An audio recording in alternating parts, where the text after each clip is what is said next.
আমরা সবাই চাই এই পৃথিবীর মধ্যে ভালো কাজ করে যেতে, যাতে করে আখিরাতের মধ্যে অর্থাৎ মৃত্যুর পরে আমাদের যে একটা জীবন রয়েছে, এই জীবনের মধ্যে আল্লাহ তাআলার পক্ষ থেকে যাতে করে বিশেষ নেয়ামত, আল্লাহ রহমত, আল্লাহ তাআলার গজব থেকে মুক্তি পাই। কথা বলেন ঠিক কিনা?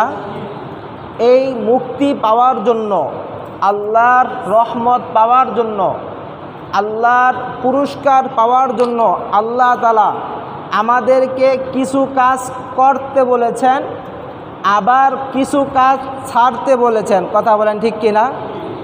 যেমন নামাজ আদায় করতে বলেছেন, সুদ ঘুষ জুয়া এগুলো ছাড়তে বলেছেন নাকি করতে বলেছেন? আপনারা সবাই টুকটাক আমার কথা বোঝেন তো? যদি বোঝেন দু একটা কথা মাঝে মাঝে বলবেন। ঠিক এরকমভাবেই আল্লাহ রব্বুল আলামিন আমাদেরকে কিছু কাজ সময়ের চাহিদা অনুযায়ী, কিছু কাজ সময়ের চাহিদা অনুযায়ী বিশেষ গুরুত্বের সাথে আদায় করতে বলেছেন। এমন একটা কাজের মধ্যে অন্যতম একটা কাজ হচ্ছে জিহাদ। জবান খুলে বলি সুবহানাল্লাহ। কিসের কাজ? জিহাদ।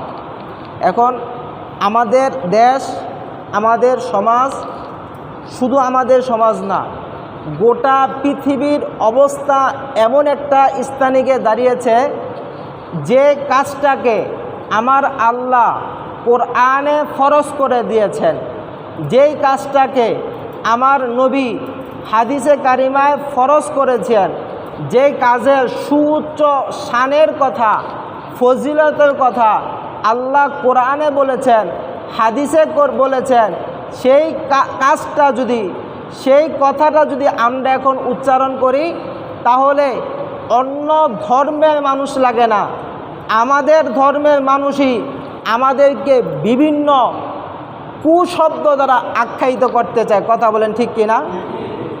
এখন জিহাদের কথা বললে মানুষ কেমন জানি সন্ত্রাসী সন্ত্রাসী মনে করে। কথা বলেন, কথা কি মিথ্যে বলতেছি? এখন যদি জিহাদের কথা বলা হয়, মানুষ কেমন জানি সন্ত্রাসী সন্ত্রাসী মনে করে, যে এই লোকটা মনে হয় জঙ্গি, এই লোকটা মনে হয় মস্তিষ্ক বিকৃত হয়ে গেছে। কিন্তু আমার আল্লাহ এই বিধানটাকে কোরআনে ফরজ করেছে। জবান খুলে বলি সুবহানাল্লাহ। কি করেছেন? ফরজ করেছেন। সময় অল্প, জুমার দিন অল্প সময় থাকে, এই অল্প সময়ে ভেঙে ভেঙে ছোট ছোট কথায় আপনাদেরকে বোঝানোর চেষ্টা করব